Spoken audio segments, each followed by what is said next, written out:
Muy buenas noches, amigos de Zona Geriátrica, el espacio del adulto mayor, transmitido por Radio Miraflores Televisión desde Lima, Perú.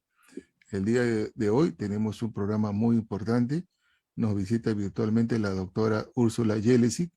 Ella es médico geriatra, trabaja en la Seguridad Social y también trabaja en el Hospital de Emergencia de Villa El Salvador.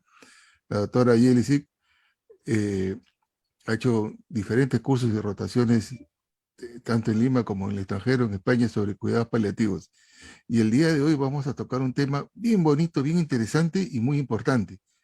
Los cuidados paliativos en un enfermo con demencia. Miren qué tema, son dos temas, pero en uno, o sea que es un tema bastante interesante. Bienvenida, Úrsula, muchas gracias por venir a Zona Geriátrica. Muy buenas noches con todos, muy buenas noches, doctor Sandoval. Muy agradecida por su gentil invitación. El día de hoy, bueno, vamos a conversar un poquito de los cuidados paliativos en pacientes con demencia. Antes de adentrarnos al tema, yo te preguntaría para encajar a nuestro público, porque nuestro público no solamente nos ven personas de área de la salud, sino diferentes áreas, ¿no? Profesores, amas de casa, profesionales, etcétera, y no saben a veces los términos, por eso vamos a hablar siempre en un término amigable. Pero, ¿qué son los cuidados paliativos? Empecemos por ahí. Ya. Los cuidados paliativos son aquellos cuidados que se dan, que pueden ser bien ya, que se pueden dar desde que se diagnostica una enfermedad que puede llegar a ser avanzada e incurable.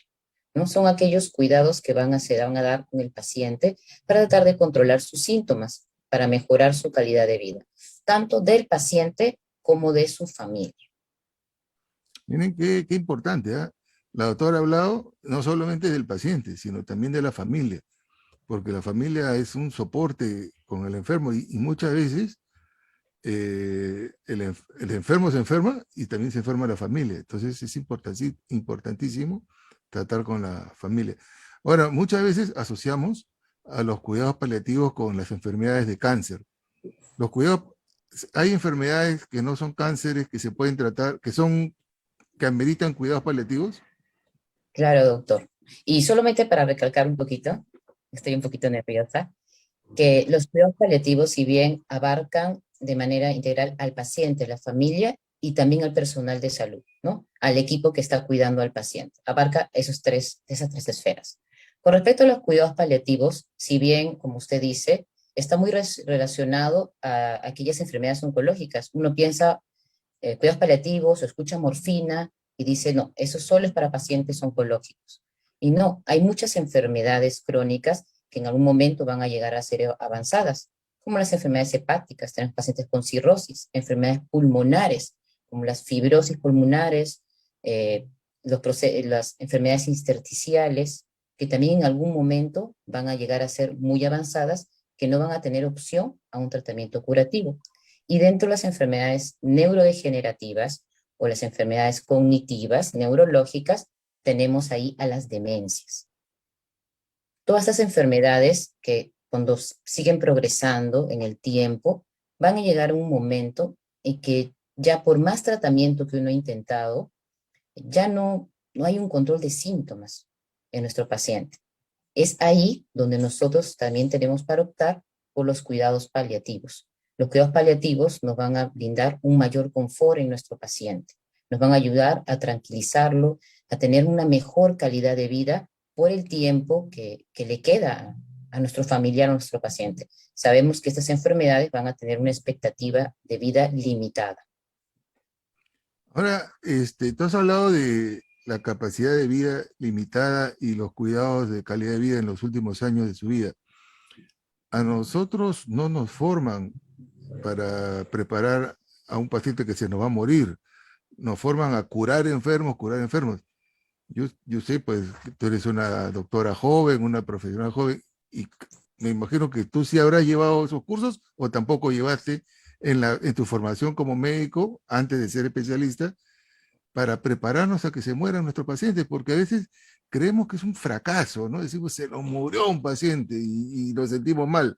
¿Qué opinas de eso? Y en primer lugar, cuéntanos si te formaron.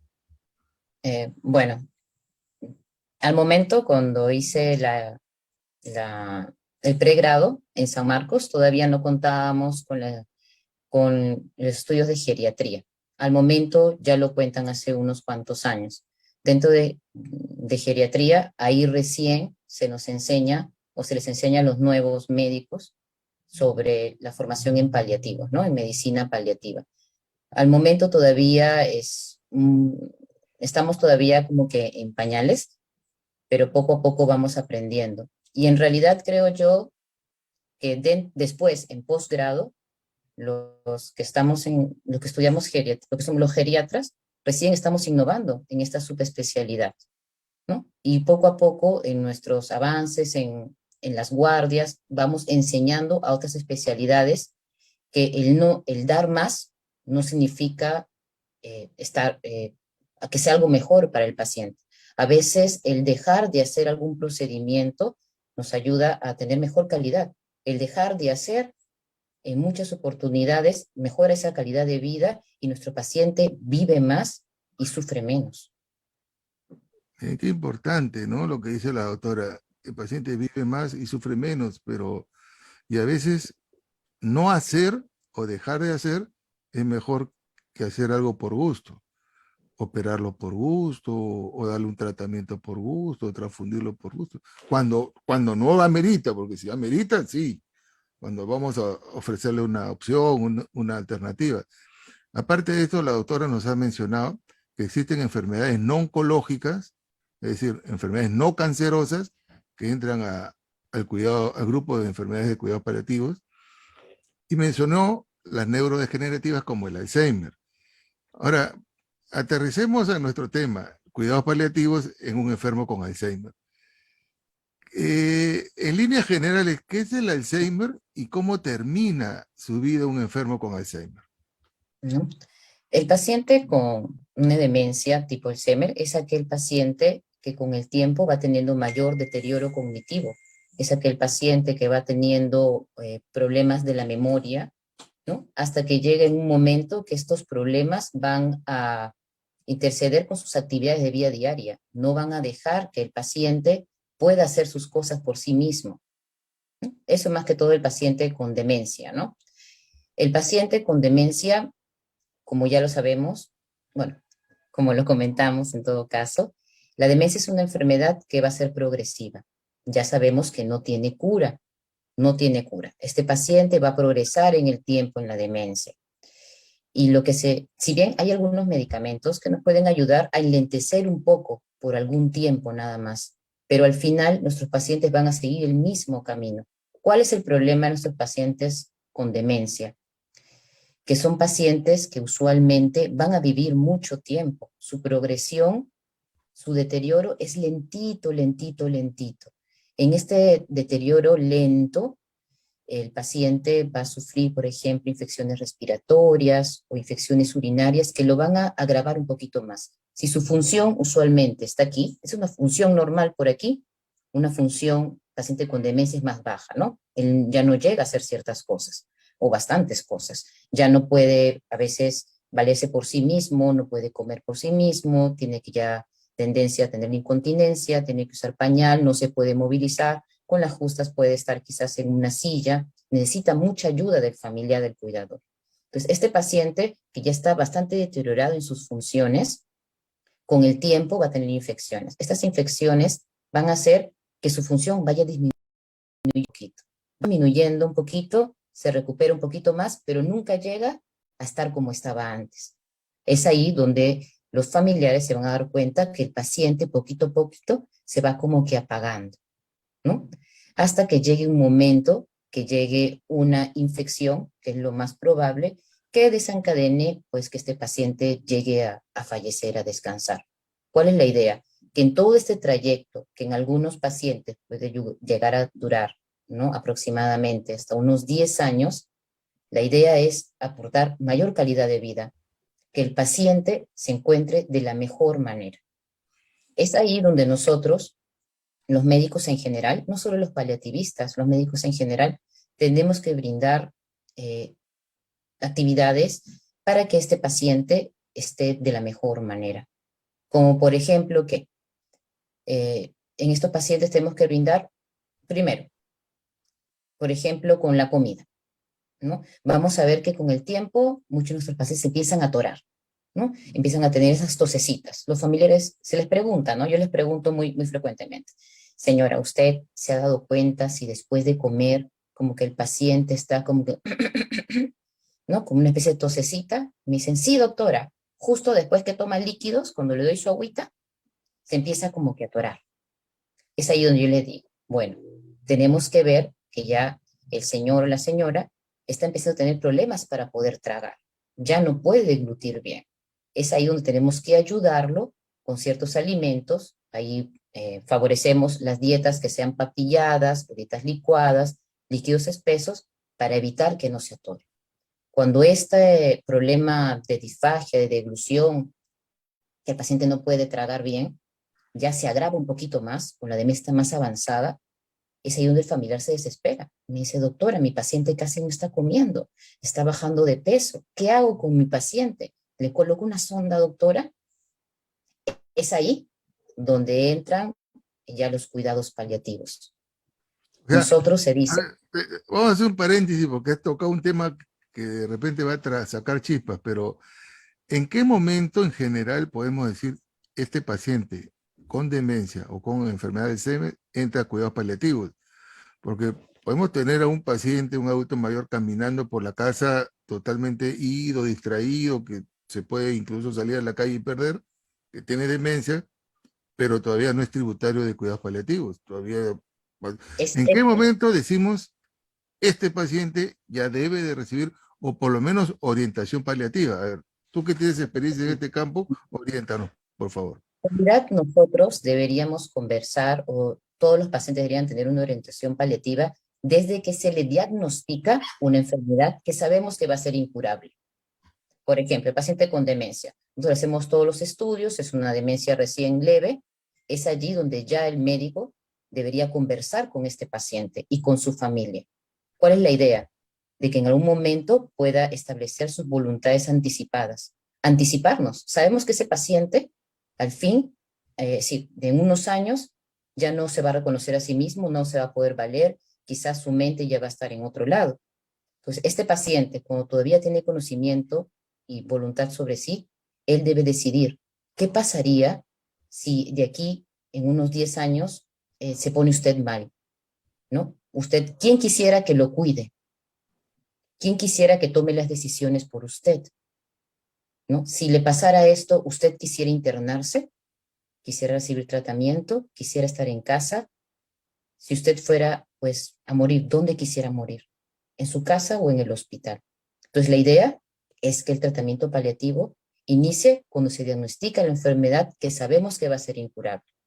Y Otra cosa, eso de las voluntades anticipadas, que me parece importantísimo lo que has mencionado, porque ese escenario no está legislado en el Perú, todavía. no está en la ley del adulto mayor, no está en la ley del Alzheimer y no está en la ley general de salud, que yo les he revisado.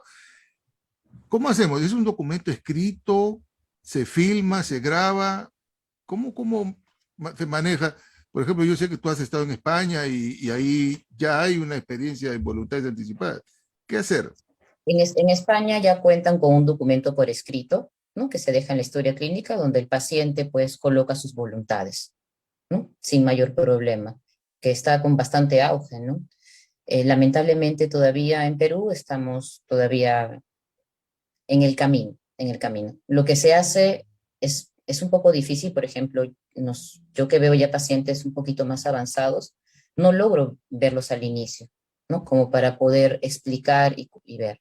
Pero lo que hacemos es, en los pacientes avanzados, conversar con la familia, explicarles cómo se encuentra el paciente, lo que puede venir a un futuro no muy lejano, para que ellos empiecen a tomar decisiones, qué les gustaría y qué no les gustaría y así hacer una adecuación terapéutica, ¿no? Y así en un momento evitar ingresos innecesarios a la emergencia, ingresos innecesarios a hospitalización, como usted decía hace un momento, cirugías. Hay muchos pacientes que al no saber dicen, no, sí, me quiero operar, y al final tienen mayor riesgo de que se puedan, pues, contraer alguna enfermedad o puedan fallecer en los primeros 30 días.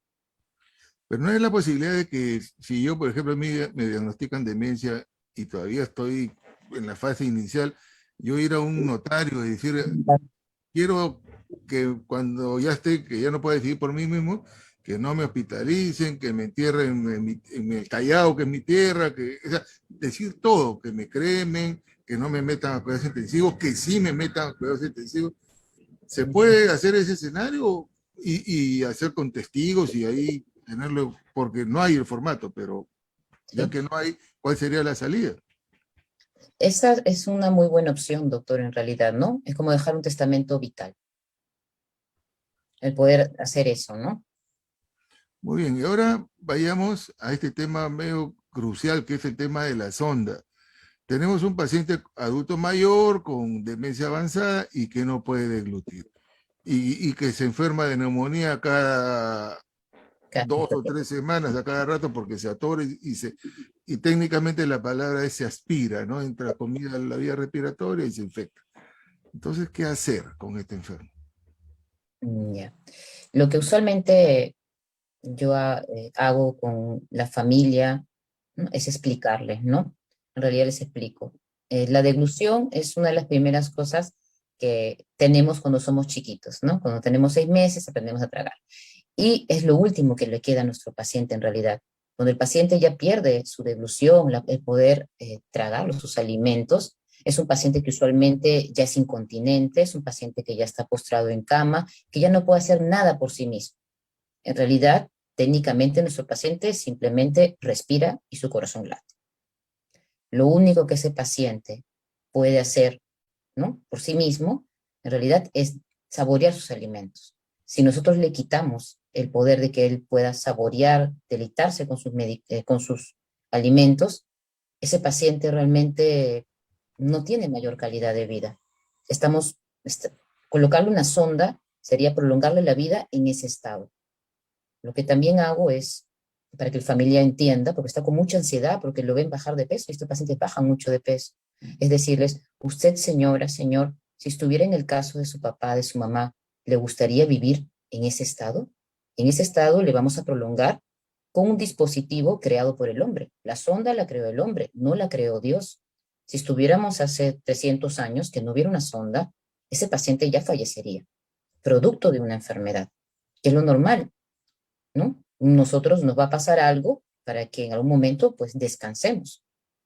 Y es ahí donde muchos de ellos me dicen, no, doctora, si a mí me pasara lo mismo, yo no quisiera estar así.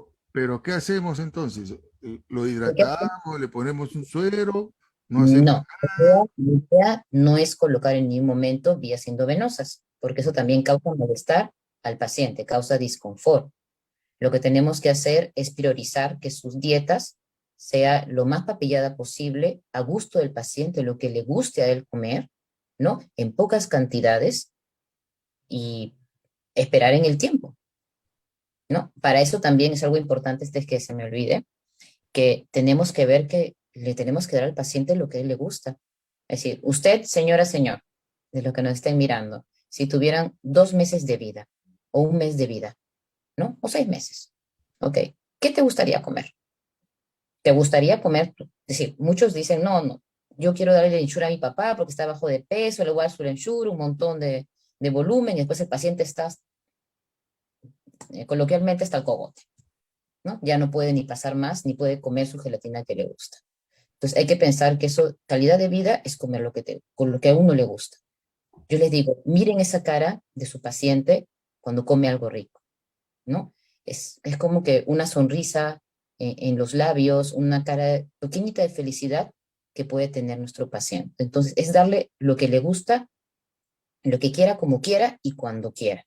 Eso es lo que yo le repito a los familiares. Miren, ¿no? Entender, claro, Qué práctico lo que dice la doctora. Y aparte, la sonrisa que emite el paciente, pues no tiene precio, ¿no? Que y está otra cosa, doctor, sí, antes que también, sí, es que muchos de nuestros pacientes con demencia avanzada son pacientes que a veces, pues, ya no se expresan mucho, van a estar calladitos, quizás sin moverse. Dicen, doctora, pues que no quiere comer, ¿qué hago?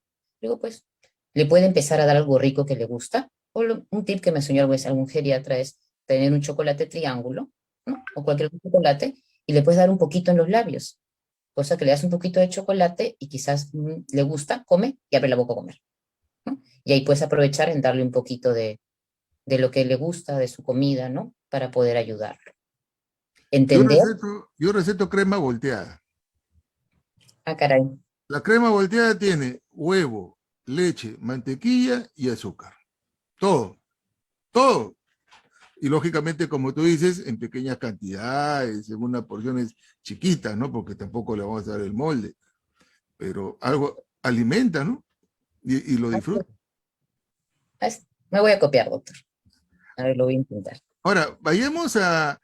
Yo, por ejemplo, también he visto que hay pacientes con demencia en la fase avanzada, ya son dependientes totales, ya están con, lamentablemente, con babero, con pañal, sentados, cuidado, y tienen tratamiento, una lista de remedios larga, unos parches que son bien caros para la demencia, tratamientos para irrigadores cerebrales, tónicos.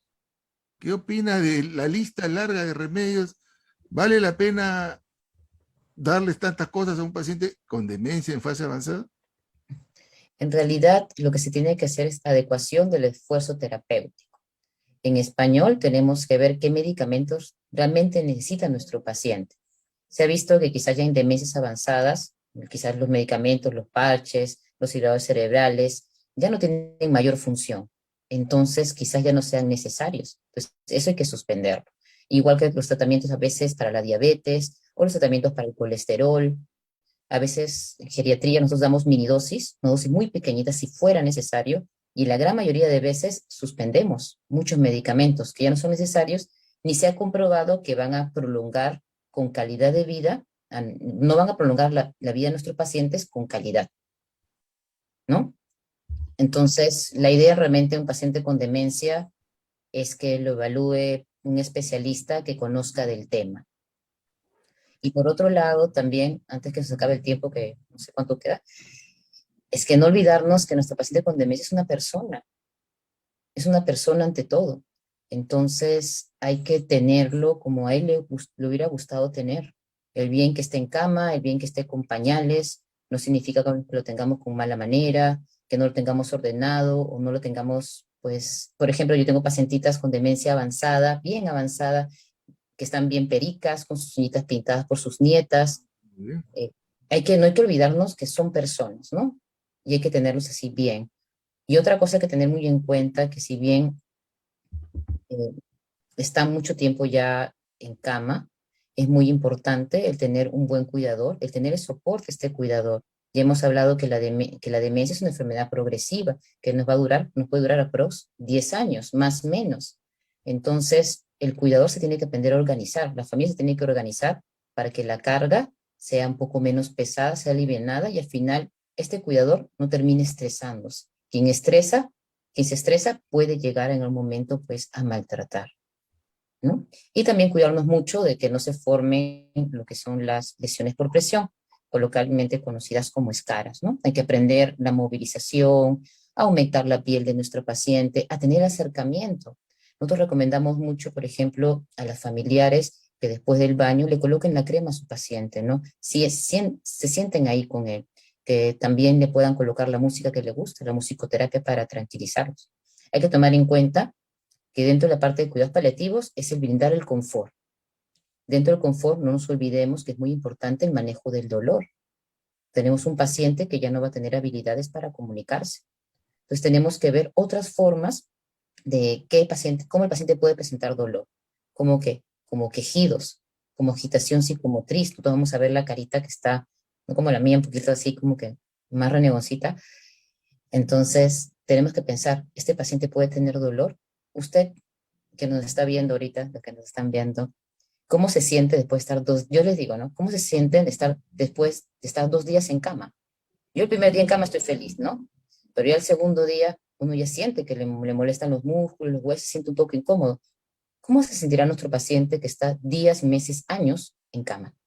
¿Cree que no va a tener dolor? Entonces hay que pensar en el dolor para tratarlo. Si no pensamos, no lo tratamos, lo infradiagnosticamos.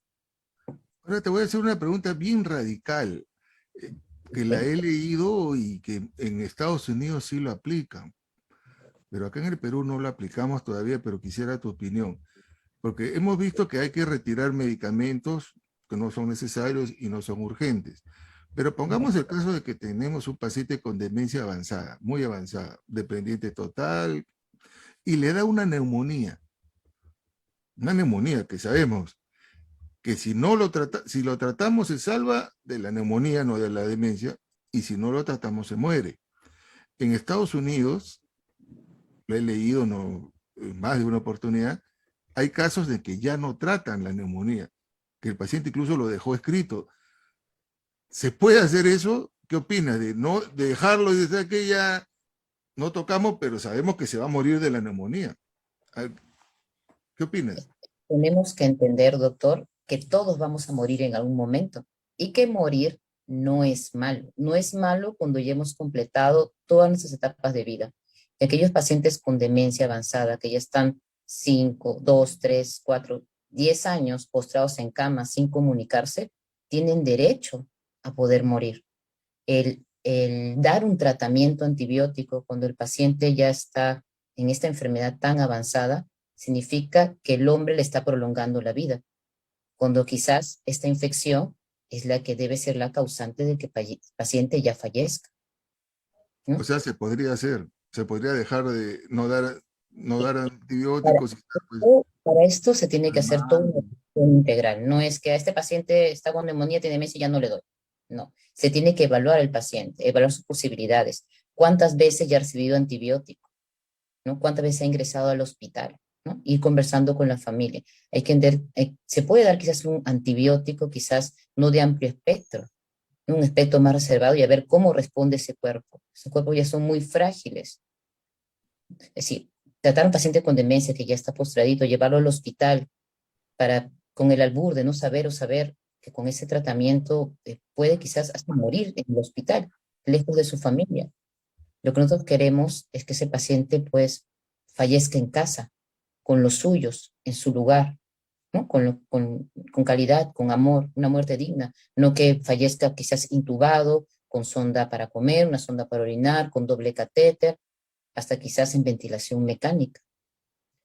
Curar esa enfermedad le va a brindar mayor calidad de vida al paciente. Después de curar esa neumonía, nuestro paciente va a volver a hablar, se va a volver a comunicar. Eso es lo que Bueno, debe preguntarnos. el tema definitivamente es difícil, ¿no? Hay que individualizar siempre cada historia, como acaba de decir la doctora, de repente este paciente ya había sufrido 3 neumonías y cada mes, porque ella lo ha dicho y es una realidad, cada vez que sale de alta sale más deteriorado y hasta que ya este cuerpo no da. Y es un tema difícil, pues, porque quien no quiere a su ser querido, pero como lo ha mencionado la doctora, al final todos nos vamos a morir y no veamos la muerte como un fracaso médico, sino como una oportunidad de dar los últimos cuidados. Lamentablemente el tiempo se ha ido volando, ya estamos avanzando más de media hora. El día de hoy nos ha visitado Luz Cáceres, Lucrecia López, que dice gracias por la información, Héctor Marín, que te envía saludos, Carmen Herrera, que dice se puede realizar un documento notarial, mira, nos está dando un aporte, Carmen Herrera dice se puede hacer un documento notarial de apoyo para salvaguardar la voluntad. El señor Piayo también nos envía saludos. María Rojas, que dice que tratemos a nuestros pacientes como nos gustaría que nos traten a nosotros y a nuestros padres. Muy bien. Úrsula, hemos terminado la entrevista, pero antes de que te vaya, yo quisiera que nos des un mensaje para los enfermos con Alzheimer, para los familiares con Alzheimer. ¿Qué nos puedes decir como palabras finales? Bueno, siempre les diré que busquen ayuda a nuestros cuidadores, que se eduquen, que busquen sobre otros casos de otro tipo de pacientes para que sepan que lo que están pasando ellos es algo normal, que no se sientan mal. ¿No? Sobre todo eso, que se eduquen. Yo, doctora, todo esto y sin hacer un cherry, les recomiendo mucho su libro, ¿no? Ahora me toca a mí, en realidad, ¿no? En realidad hay que educarse. Hay que educarse, hay que buscar también quién pueda tratar a su paciente, evitar quizás que vayamos a un médico, otro médico, quizás buscar a alguien que de manera integral pueda llegar a ver a su paciente. Y no olvidarse que todo, como estamos conversando, morir no es malo, es una etapa que nos va a tocar en nuestra vida, ¿no? Cuando ya hemos completado todas las etapas, es parte de. Qué reflexión tan profunda, ¿no? Y lo dice una médico joven, como es la doctora Úrsula, que ya está hablando de la muerte. De repente los mayores ya estamos más cerca a esta ruta, pero porque al final nos va a tocar a todos y no sabemos cuándo. Pero la cosa es cumplir nuestra etapa y no forzar de manera artificial. Úrsula, si alguien desea contactar contigo, o comunicarse, escribirte o pedir tu consulta, ¿tienes alguna red social o algún teléfono, un correo? Bueno, si alguien quiere encontrarme, me encuentra en el consultorio del Hospital de Emergencia de Villa El Salvador. Ahí No, pero estoy en... una consulta particular, algo, o un correo, una red social. Ya. ¿Me podrían escribir quizás a mi correo? Es ursujelisic@hotmail.com. Ya, y aparte ya dijo la doctora, trabaja en emergencia del Hospital de Villa El Salvador, es un hospital nuevo de emergencia. Muy bien, amigos de Zona Geriátrica, el día de hoy hemos tocado un tema fuerte que nos ha removido, nos ha dejado medio saltones, pero bueno, es parte de la vida. Antes de terminar, voy a aprovechar en hacer un cherry. Voy a recordarles de que mi último libro que se llama El ABC del Alzheimer, desarrollado en 101 preguntas, se está vendiendo en la Feria del Libro, en el stand 141 de la Universidad Continental, en esta Feria del Libro, la Feria Internacional. Y son 101 preguntas que trata de todo. ¿Quién fue el doctor Alzheimer? ¿Quién fue el primer paciente con Alzheimer? Si existen leyes a favor del Alzheimer, a favor del enfermo con Alzheimer, si hay formas de cómo pasar el tiempo libre, si un enfermo con Alzheimer puede tomar café, puede tomar vino, si puede salir a la calle, si puede nadar, si el box ocasiona Alzheimer, en fin, un montón. Si hay películas sobre el Alzheimer, porque hay como 20 películas, incluso en Netflix hay 3, ahí les resumo todas. Ya saben, el stand 141 de la Universidad Continental. Muy bien, amigos, eso es todo por hoy y nos vemos el próximo miércoles en este mismo programa. Hasta luego.